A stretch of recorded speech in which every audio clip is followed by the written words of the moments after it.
Hi, I'm Mandy Allison. Welcome to my kitchen. I'm a wife and a mother of 2 boys, and today I'm going to show you how to make one of my family's very favorite meals, my famous homemade macaroni and cheese.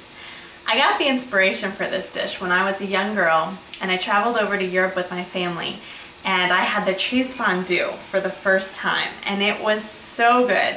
It's basically just melted cheese with some garlic and white wine and a couple other seasonings, and they dip bread and veggies into it, and it was so yummy that I decided to kind of Americanize that concept of cheese fondue just a little bit and make one of my favorite southern comfort foods, which is macaroni and cheese. So I'm going to make a little bit of a special version of macaroni and cheese today. It might be a little different than the ones you've made before, but I promise you, you're going to love it. Let's get started.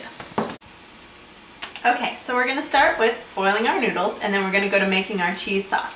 I use a ziti noodle. I like the thick, chunky, wide noodles because the sauce kind of gets on the inside of there and it makes it really good, but you can use whatever noodle you want. An elbow noodle, if you want to be traditional, is fine. We're going to boil our noodles, and then we're going to make a cheese sauce, starting with a roux, which is a thickening agent, and we're going to use equal parts butter and flour. So for this cheese sauce, I'm going to do 6 tablespoons of butter and 6 tablespoons of flour while my noodles are cooking. So I've got my butter melted and I added my flour, and I've just been stirring it for a minute or 2 until it gets combined, and we're staying on medium heat. You don't want to do the heat too high because then it'll burn it. So on medium heat, we're just stirring it for 2 or 3 minutes until it gets thick and a little bubbly, and then we're going to add our milk. We're adding 3 cups of milk. You use half the amount of milk that you do the butter and flour. So if you use 6 tablespoons each of butter and flour, you're going to do 3 cups of milk.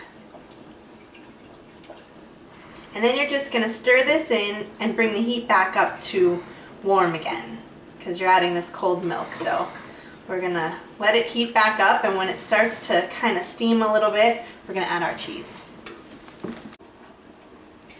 Okay.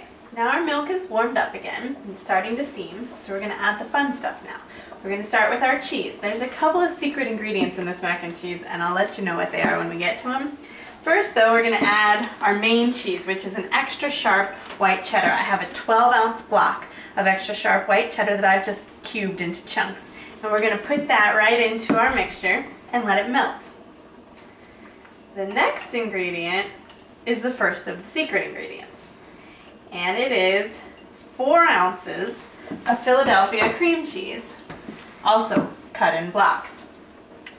And what makes this so good is that the cream cheese is a smooth, creamy texture, but it also is a milder cheese that is a good contrast to the extra sharp cheddar that we just put in.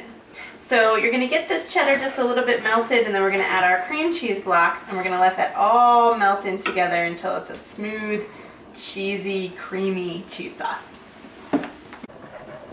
So I've been stirring this for a couple of minutes, and the cheese is getting nice and melted, so it's about time to add the next ingredient, which is about 1 teaspoon of minced garlic. So I'm going to add the garlic into the cheese sauce and give that a good stir. And next comes the next one of our secret ingredients, which is a little bit of white wine. Use whatever kind of white wine you like to drink at the table. I use a Pinot Grigio. It can be any kind of white wine. And I'm going to add about a ½ cup. Now the alcohol in this cooks off, and it just leaves you with the really good flavor, so you don't have to worry about your kids eating it. My kids love this. About a ½ cup is what I add. If you really don't want to add the wine, you could add lemon juice in its place and just use a little less. But I'm going to go with about a ½ cup of white wine. This, I think, just really makes the dish. And now that that's all blended in, we're going to season it. We're going to add some black pepper and a little bit of salt. You want to be kind of generous on the seasonings. This is making a big pan of macaroni and cheese, so don't be shy to use salt and pepper. And last, we're going to use the last of our secret ingredients, which is a must. Don't leave it out. It's a little bit of ground nutmeg. You're going to add just a few shakes of nutmeg. You won't really be able to taste it. You won't know what it is when you taste it in the cheese sauce, but there's just some kind of flavor in the back there that you'll notice, and everyone will wonder what it is. It makes the cheese sauce extra special. And we're just gonna let this cook for a minute or two and let all those flavors blend together. We're gonna drain our noodles and then mix the two together. Okay, our noodles are drained. We're gonna just combine them with the sauce. Just pour them right into your big skillet here. Stir them up and get them nice and coated. Get all the cheese inside the noodles so that when you bite into them, you just have that nice creamy cheese flavor. We can turn our heat off. Stir this all up, and when they've gotten very well coated, we're going to put them into our baking dish. A 9 by 13 lightly greased baking dish.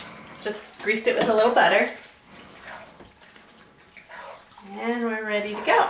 We're going to pour half of the macaroni and cheese into the bottom of this baking pan, and then we're going to layer it with our third cheese.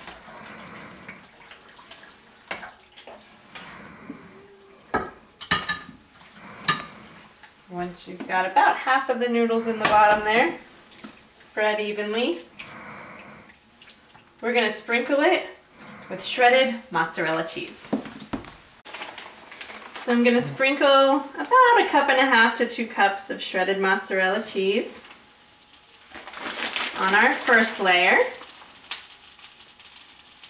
And then we're going to add the rest of the macaroni on top.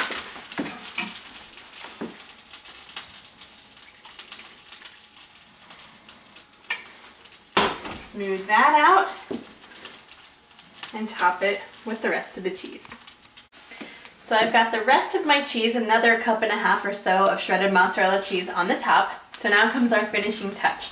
I've crumbled up some cracker crumbs here, a butter cracker like a Ritz cracker, and I'm going to sprinkle it on top.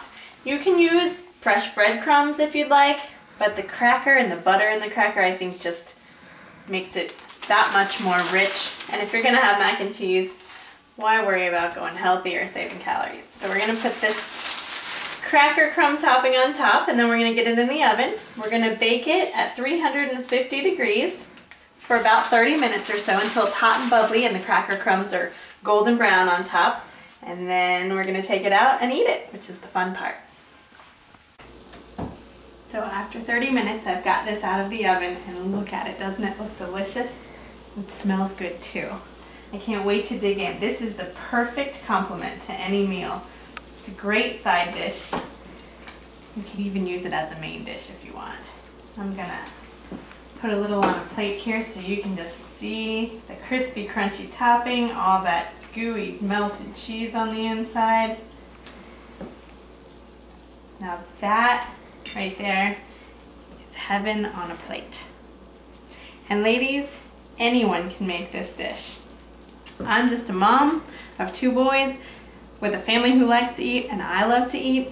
I never went to cooking school. I don't have any cooking training. I just created this dish based on something that I really, really love, which is cheese.